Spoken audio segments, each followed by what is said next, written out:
సిద్దిపేట జిల్లా జయదేవ్పూర్ మండలంలోని గొల్లపల్లి గ్రామంలో తహసీల్దార్ ఎస్ నిర్మల ఆధ్వర్యంలో రెవెన్యూ శాఖ కొత్త ఆర్ఓఆర్ చట్టం రైతుల చుట్టమని భూభారతి అవగాహన కార్యక్రమం నిర్వహించారు. ఈ కార్యక్రమానికి ముఖ్య అతిథిగా కలెక్టర్ మను చౌదరి హాజరై మాట్లాడారు. జిల్లా స్థాయిలోనే భూ సమస్యల పరిష్కారం కోసం భూభారతి చట్టాన్ని ప్రభుత్వం, మేధావులు, ప్రజలు, ఇతరులతో అందరితో చర్చించి సలహాలు, సూచనలను స్వీకరించి 14 ఏప్రిల్ 2025 తేదీ నాడు భూభారతి చట్టాన్ని ప్రభుత్వం అమల్లోకి తెచ్చిందన్నారు. తెల్ల కాగితంలో ఉన్న సాదా బైనామా పరిష్కారం కోసం భూభారతి చట్టంలో ప్రభుత్వం అవకాశం కల్పించిందని, రిజిస్ట్రేషన్ చేసే ముందు వివాదాలు లేకుంటే టెంపరరీ నెంబర్ ఇచ్చి సర్వేయర్ ద్వారా పరిశీలించి పర్మనెంట్ భూదార్ నెంబర్ ఇస్తామన్నారు. ప్రభుత్వం పెద్ద మొత్తంలో సర్వేయర్లను నియమించడంతో పాటు 8,000 మంది లైసెన్స్డ్ సర్వేయర్లను అవకాశం కల్పించి వారి సేవలను ఉపయోగించుకొని జీపీఎస్ సిస్టమ్ ద్వారా భూ సరిహద్దులను సరిచేయడం జరుగుతుందన్నారు. రెవెన్యూ వ్యవస్థను బలోపేతం చేసేందుకు ప్రతి గ్రామంలో గ్రామ పరిపాలనా అధికారులను నియమించేందుకు ప్రభుత్వం చర్యలు తీసుకుంటుందన్నారు. మనిషికి ఆధార్ కార్డు లాగా భూమికి భూదార్ సంఖ్య కేటాయింపు ప్రణాళిక చేస్తుందని, దీని ద్వారా అనేక భూ ఆక్రమణలకు చెక్ పెట్టవచ్చన్నారు. భూ సమస్యలపై అధికారులు అందించిన ఆర్డర్లపై భూ భారతి చట్టం ప్రకారం అప్పీల్ చేసుకునే అవకాశం ఉందని, రెవెన్యూ డివిజన్ అధికారి నిర్ణయంపై కలెక్టర్ వద్ద, కలెక్టర్ నిర్ణయంపై భూమి ట్రిబ్యునల్ వద్ద అప్పీల్ చేసుకోవచ్చన్నారు. గతంలో ధరణి వ్యవస్థ ఉన్నప్పుడు ఏదైనా అభ్యంతరాలు ఉంటే సివిల్ కోర్టుకు మాత్రమే వెళ్లాల్సి ఉండేదని, నేడు అవసరం లేకుండా అప్పీల్ వ్యవస్థకు అవకాశం కల్పించిందన్నారు. అప్పీల్ వ్యవస్థ అందించిన తీర్పు తర్వాత కూడా సంతృప్తి చెందకపోతే సివిల్ కోర్టుకు వెళ్లవచ్చునని, దరఖాస్తుదారులకు అవసరమైన ఉచిత న్యాయ సలహాలను ప్రభుత్వం అందిస్తుందన్నారు. ప్రతి గ్రామంలో రెవెన్యూ రికార్డులు తయారు చేసి ప్రతి సంవత్సరం గ్రామాల్లో రికార్డు డిస్ప్లే చేయడం జరుగుతుందన్నారు. జిల్లా వ్యాప్తంగా నిర్వహించిన భూ భారతి సదస్సుల ద్వారా భూ సేకరించిన వినతులను, సలహాలను రాష్ట్ర ప్రభుత్వానికి పంపిస్తామన్నారు. ఈ కార్యక్రమంలో RDO Chandrakala, Gajwel market committee chairman Vanteru Narender Reddy, PSCS chairman Indrasena Reddy, deputy tahsildar Raghuveera Reddy, రైతులు, వివిధ వర్గాల ప్రజలు, సంబంధిత అధికారులు పాల్గొన్నారు.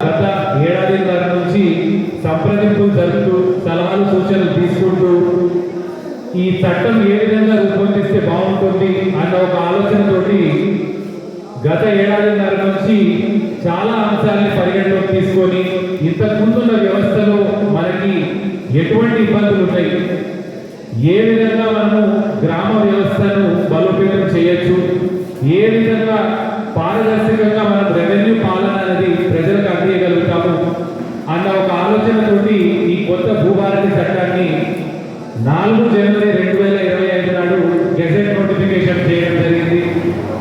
దాని తదుపరి 14 ఏప్రిల్ 2025 నాడు మనకి ఈ చట్టం అనేది అమల్లోకి తీసుకురావడం జరిగింది. డాక్టర్ బాబాసాహెబ్ అంబేద్కర్ గారి జయంతి నాడు ఈ చట్టాన్ని మనం ముందుంచడం, అదేవిధంగా దానికి అనుబంధిత నియమ నిబంధనలు ఏవైతే ఉన్నాయో వాటిని కూడా అమలు చేయడం జరిగింది. ఇప్పుడు ఈ భూభారతి చట్టం తీసుకొచ్చిన తర్వాత ఏ అంశాలు మనకి గత చట్టం కావచ్చు, గత వ్యవస్థ నుంచి మారినాయి, ఏ రకంగా మెరుగుపరిచారు అన్న దాని మీద ఈరోజు అవగాహన సదస్సు అనేది నిర్వహిస్తా ఉన్నాం. ముఖ్యంగా చూసుకున్నట్లయితే రికార్డుకి సంబంధించి సవరణ ప్రక్రియ అనేది ఇంతకుముందు ఉన్న చట్టంలో మనకి ఒక రికార్డులో ఎవరైనా పేరు తప్పుగా నమోదైనప్పుడు కావచ్చు, లేదు అంటే రిజిస్ట్రేషన్ చేసుకొని ఒక డాక్యుమెంట్ ఉన్నవారు తప్పుగా వారి పేరు మళ్ళీ నమోదైనప్పుడు రెండోసారి విక్రయించడం కానివ్వండి, లేదు అంటే survey number by mistake cut అయ్యడం, విస్తీర్ణం తగ్గడం, ఇలాంటి సమస్యలన్నీ కూడా ఇంతకుముందున్న చట్టంలో మనకి జిల్లా స్థాయిలో పరిష్కారం లేనందున చాలా మంది కోర్టును ఆశ్రయించి సిసిఐ ఆఫీస్కి వెళ్లాల్సిన పరిస్థితి ఉన్నది. ఇప్పుడు మనకి ఈ కొత్త ఆర్ఓఆర్ చట్టంలో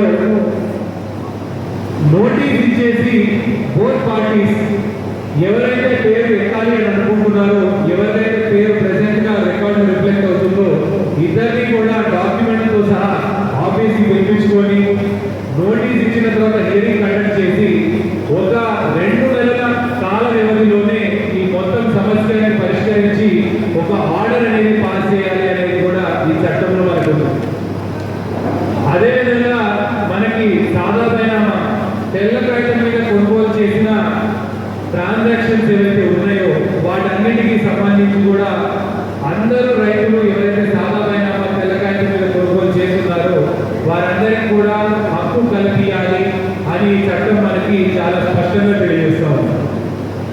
మనకి చాలా సార్లు హద్దులకు సంబంధించిన వివాదాలు కావచ్చు, సర్వేకి సంబంధించిన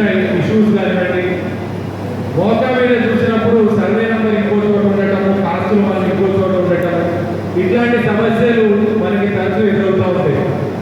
ఈ సమస్యలని మనము అధిగమించాలంటే రిజిస్ట్రేషన్ చేసేటప్పుడే సర్వే కానివ్వండి, సబ్ డివిజన్ మ్యాప్ ఉండాలి.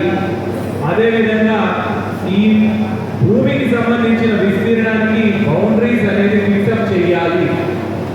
అది కూడా లేటెస్ట్ టెక్నాలజీ పరిజ్ఞానంతో లాటిట్యూడ్, లాంజిట్యూడ్ జీపీఎస్ సిస్టమ్ ద్వారా ఫిక్స్ చేస్తే యాక్యురేట్ గా ఉంటుంది అనే ఉద్దేశంతో ప్రభుత్వం భూదార్ అనే ఒక కార్డు కూడా ప్రతి పట్టేదారికి జారీ చేయడం జరుగుతుంది.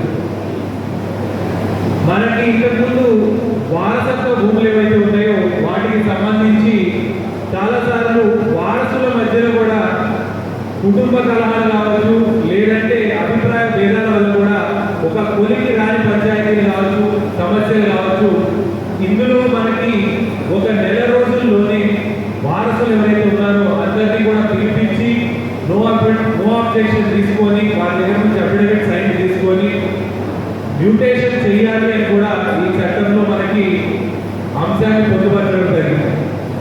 అదేవిధంగా మనకి అపీల్ వ్యవస్థ ఇంతకుముందు లేకపోవడం వల్ల తహసీల్దార్ కానీ ఆర్డీఓ స్థాయిలో లేదంటే జిల్లా కలెక్టర్ స్థాయిలో ఒక నిర్ణయం తీసుకున్నప్పుడు ఎవరికైనా అన్యాయం జరిగింది అనుకొని భావించినా, లేదంటే మా పూర్తి వాదనలు వినలేదు, మా డాక్యుమెంట్స్ అన్ని తీసుకోలేదు అని వారు అభిప్రాయపడినప్పుడు వారికి కోర్టుకు వెళ్ళి అక్కడ నుంచి ఆర్డర్ తెచ్చుకుంటే కానీ ఇంప్లిమెంటేషన్ చేయగలిగే పరిస్థితి ఉంది.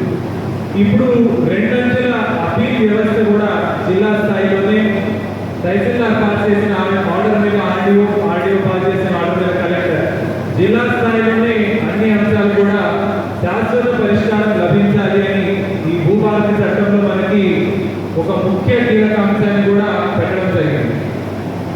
అదేవిధంగా పాలన పారదర్శకంగా ఉండాలి అంటే రికార్డులలో ఏముంది అనేది ప్రజలకు కూడా తెలియాలి.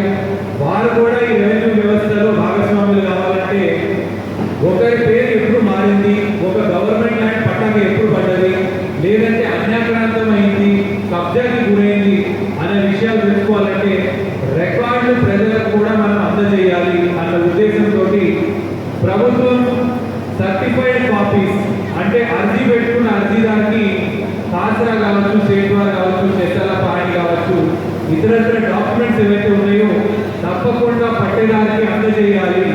వారికి కూడా డాక్యుమెంట్స్ అనేవి ఇవ్వాలి అనేది కూడా ఈ చట్టం చాలా స్పష్టంగా చెప్తా ఉంది.